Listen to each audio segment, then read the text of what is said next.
The priest struck the gong. The sound reverberated off the temple's vaulted domes, splendid with brightly coloured carvings. The solitary note echoed back and forth, diminishing to a remembered tone, a ghost of sound. Mara knelt, the cold stones of the temple floor draining the warmth from her. She shivered, though not from chill, then glanced slightly to the left, where another initiate knelt in a pose identical to her own, duplicating Mara's movements as she lifted the white head covering of a novice of the Order of Lashima, goddess of the inner light.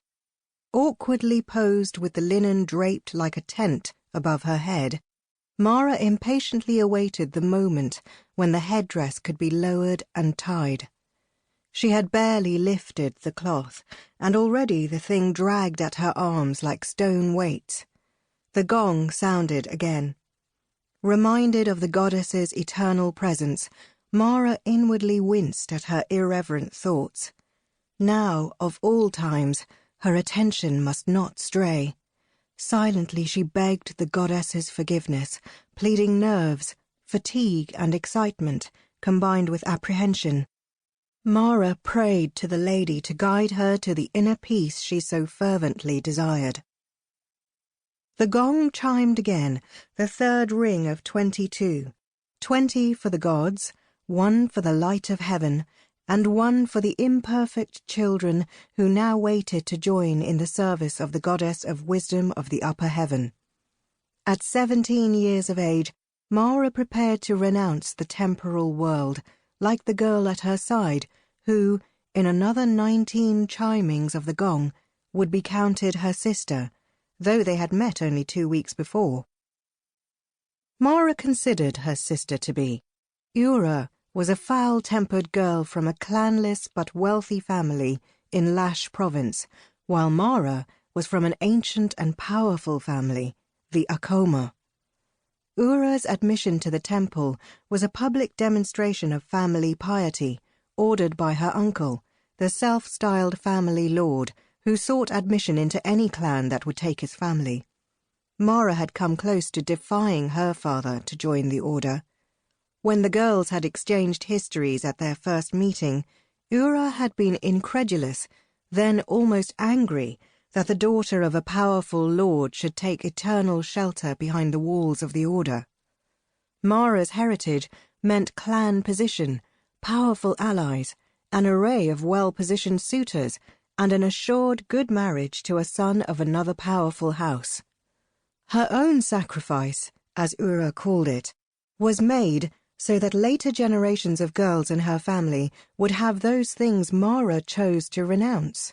Not for the first time, Mara wondered if Ura would make a good sister of the order.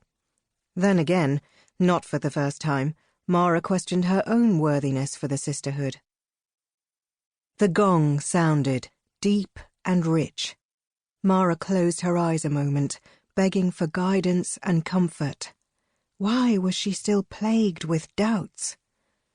After 18 more chimes, family, friends, and the familiar would be forever lost.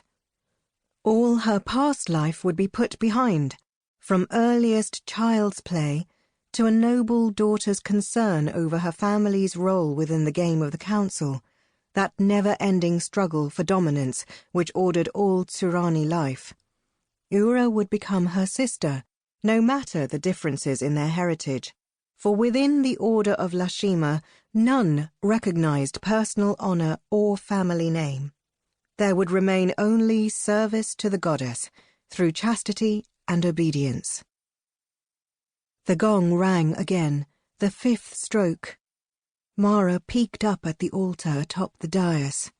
Framed beneath carved arches, 6 priests and priestesses knelt before the statue of Lashima, her countenance unveiled for the initiation.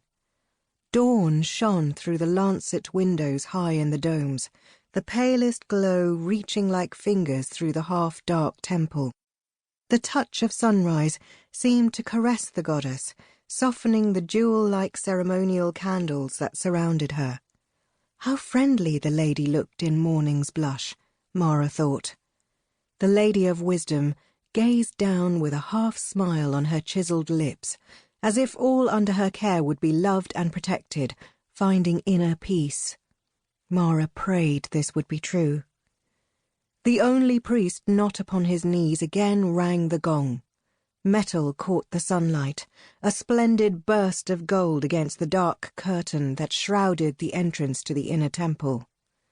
Then, as the dazzling brilliance faded, the gong rang again. 15 more times it would be struck. Mara bit her lip, certain the kind goddess would forgive a momentary lapse. Her thoughts were like flashing lights from broken crystals, dancing about here and there, never staying long in one place. "I'm not very good material for the sisterhood," Mara confessed, staring up at the statue. "Please have patience with me, Lady of the Inner Light." Again she glanced at her companion. Ura remained still and quiet, eyes closed. Mara determined to imitate her companion's behaviour outwardly, even if she couldn't find the appropriate calm within. The gong sounded once more. Mara sought that hidden centre of her being, her while, and strove to put her mind at rest. For a few minutes she found herself successful. Then the beat of the gong snatched her back to the present.